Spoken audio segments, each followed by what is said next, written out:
Hello, welcome to my first Naruto video. I will be looking at the Konoha 12 and creating the most optimal team out of the beginning. So let me list a few things first. 1. I will not be including the Sand siblings nor the team leader Jonins if that wasn't obvious. 2. I will not be looking at the power-ups such as One Tail, Cloak Naruto, or Curse Mark Sasuke, and etc. 3. I will only be considering the pre-time skip Konoha 12. In other words, I will only be looking at the original series and not Shippuden. So with all that out of the way, let's discuss who will acquire the team captain position. I'm sure it is no surprise that I have chosen Shikamaru as the team captain. And the reason for that is because not only is he the smartest out of the Konoha 12 and the only one to become a Chunin, but he has literally been a team captain in the anime during the Sasuke retrieval arc. He has shown that this placement is well deserved. He has the capabilities to create strategic plans off the head in the midst of battle. With him giving orders to the other Genin I have chosen, then this team should be capable of completing most missions assigned to them. His Shadow Possession Jutsu should work well with the other members' jutsus or weapons. Frankly, Shikamaru is a necessity because he is very useful in planning complex strategies and being able to create plans on the spot. Shikamaru is by far the most tactical out of the Konoha 12, so I have put him as the team leader. Moving on to the members of this combined squad, since Shikamaru is from Team 10, I shall go down to the next team in line, which is Team 9. The Genin in this team include Rock Lee, Neji Hyuga, and Tintin. I have chosen Neji because from what I've seen, he is the most rational and also one of the most skilled Genin out of the Konoha 12. With his gentle fist being able to strike his opponent's chakra points, his 8 trigrams 64 palms will be very useful for immobilizing targets and defending himself against certain attacks. Unlike Lee, he won't charge him without thinking. Lee is quite quick without his weights on and is faster than Neji on foot, but I have chosen Neji over him for a couple reasons. One of those reasons being is that when Lee fought Sasuke before the tuning exam started, he stated after the match that there is a top ninja he wishes to fight. That ninja being Neji. Hey, Sasuke. Actually, I have not been totally honest with you. I told you I am the best Genin here, but there is another top ninja. I came here to defeat him. This statement implies Neji is stronger than Lee. The other reason is Neji's 8 trigrams palm rotation. It's like a shield that can repel attacks. If Lee hits this jutsu once, he will be sent back from his own attack. And I don't think Lee could just blitz Neji fast enough to the point he can't use his 8 trigrams palm rotation. The reason is because Neji doesn't have to spin to use his jutsu. As seen in the Naruto versus Neji fight, where Naruto punches Neji but it doesn't hit Neji because he activated his jutsu. Furthermore, Neji could react to Kinemamaru's arrows in a weakened state. Therefore, Neji can react to Lee without his weights on. So I believe he can win against Lee. Consequently, I have chosen Neji to be a part of this combined squad. So now we can move on to the next member.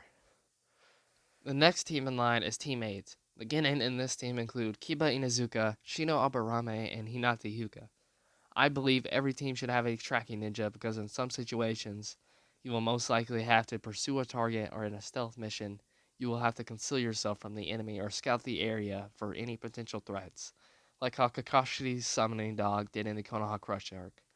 Even with Neji's Byakugan being able to track in certain instances, I still think the member I have chosen will be of some help and an excellent addition overall. We have 3 candidates to choose from that are all solid choices, but it is clear that Hinata doesn't belong in this combined squad, as she is an inferior Neji. So we are left with 2, Kiba and Shino, both skilled at tracking, but I have chosen Shino over Kiba for reasons I will share now. Shino is arguably physically stronger than Kiba, being able to punch someone bigger in size to the ground with one arm. However, this team is lacking speed, and Kiba is one of the fastest in the Konoha 12. But this speed isn't needed from Kiba, as the next member I have chosen is much faster than Kiba. Shino is decently swift, as shown in his battle against Kankuro, where he placed a beetle on Kankuro's headband, so it isn't like he is slow.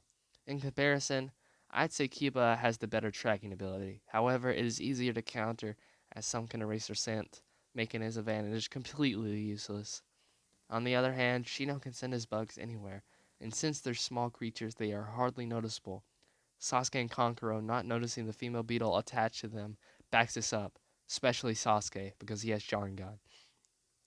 In addition, I'd say Shino is second to Shikamaru in intellect. He is very adaptive. His adaptive capabilities was shown in his fight against Kankuro, where he took note of Kankuro's puppet and then quickly found a counter strategy, that being to target the joints as well as sending insects behind Kankuro the whole time. Kiba's Fang over Fang is definitely formidable, but Shino is more versatile in jutsu. Shino is an underrated member of the Konoha 12, so in conclusion, Shino's unorthodox style of battling will be more useful than Kiba's straightforward style. Now onto the final member. The final team we have to discuss is Team 7, the main team that we follow throughout the story of Naruto. We have three choices, but there are only two significant options here, that being Naruto and Sasuke. I will go ahead and say that Sakura isn't even worth considering. So out of the two main characters I have chosen Sasuke. I believe that Naruto is outclassed here. Sasuke is very quick, pretty smart, very skilled, and most of all has the Sharingan. Naruto, however, has shadow clones and Rasengan's. He isn't that fast or strong. If we put them against each other, then Sasuke wins every time. On the hospital rooftop fight, we saw Sasuke taking out a lot of clones with ease, only being hit once, which he turned to his favor soon after with the Fireball Jutsu. I don't know how Naruto counters Sasuke's speed, and if Naruto were to summon Gamabunta, I don't have a hard time believing that Sasuke could just blitz up Gamabunta and then fight Naruto up there, as Gamabunta isn't the fastest toad out there. I may add that Naruto isn't smart at all, while Sasuke is. Sasuke won't fool around, and he also won't botch or disobey orders like how I see Naruto doing during missions. I think Sasuke is the speed that we're missing from our combined squad. Sasuke is the guy that will be in the front. With Neji, I'd say Shikamaru's in the back, and Chino's pressuring. Sasuke being the strongest in the Konoha 12 brings a lot of great attributes overall, increasing the squad's arsenal, power, and chances of success in missions. So that was my combined Konoha 12 team. In my opinion, Shikamaru, Neji, Shino, and Sasuke are the most optimal combination. They can get a lot done together. If you disagree with anything, feel free to state your views in the comments. Also, like the video if you enjoyed watching. That is all I have to say, other than subscribe to the channel, and goodbye.